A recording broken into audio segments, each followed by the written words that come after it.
நம்ம வந்து இப்போ பாரம்பரிய மாடு வச்சு ஓட்டிகிட்டு இருக்கோம். முன்னாடி வந்து எங்கள் சித்தப்பா சத்தியமூர்த்தி மாடு வச்சுருந்தார். அப்போ என் தம்பி சதீஷ் எல்லாம் மாடு வச்சுருந்தோம். இப்போ அவங்க 2 பேருமே எங்களை விட்டு போயிட்டாங்க. இப்போ அதுக்கு முன்னாடி இப்போ நாங்கள் மாடு வச்சு ஓட்டிகிட்டு இருக்கோம்.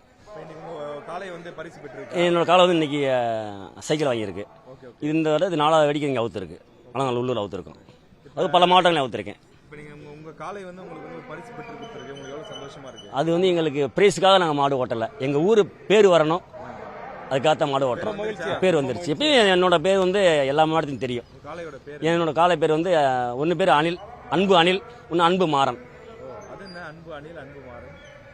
அன்பா பசமா கூப்பிட்டு அந்த அணிலாக நான் கூப்பிட்டு எங்கேருந்து வந்து சைக்கிளோட மதிப்பு வந்து 10,000 5,000 தெரியாது சார்.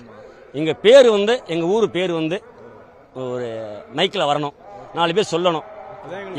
அது எங்கள் சந்தோஷமே. அதான் எங்களுக்கு எங்கள் ஊர் அலங்காலூர் ஒத்தை விட ஒரு பெருமை இருக்கணும், கெத்து இருக்கணும் எங்களுக்கு. அந்த காலத்தில் வேட்டி துண்டுக்கு மாடு பிடிச்சிருக்காங்க. நமக்கு இந்த அளவுக்கு கொடுக்குறதே பெரிய விஷயம் தான். அந்த காலத்தில் வேட்டி துண்டுக்கு பிடிச்சதுக்கே இந்த காலத்தில் அது முதல் இந்த ஆன்லைன் டோக்கனை மட்டும் ஒழிச்சா நல்லா இருக்கும். அதில் காரணம் என்னன்னா அந்த உள்ளூர் மாட்டுக்கே கிடைக்க மாட்டேங்குதான். அப்புறம் எப்படி இதாக இருக்கும்? வெளியூர் மாட்டுக்கு போய் பார்க்க வச்சு வெத்தலை வச்சு ஒவ்வொரு மாட்டுக்கு கொடுத்தாங்கன்னா சந்தோஷம்.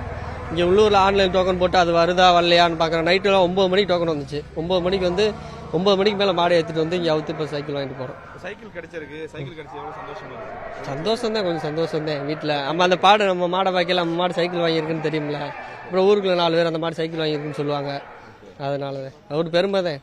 சைக்கிள் வித்துருவீங்களா? நீங்க வச்சிருக்கீங்க? நம்ம வச்சிருப்போம்ல. இதில் எப்படி வைக்க முடியும்? மாடு வாங்கினது அந்த காலத்தில் வாங்கின எங்கள் தாத்தா வாங்கினதெல்லாம் இருக்குன்னு என்ன நாங்கள் வீட்டில் வச்சிருக்கோம்னே.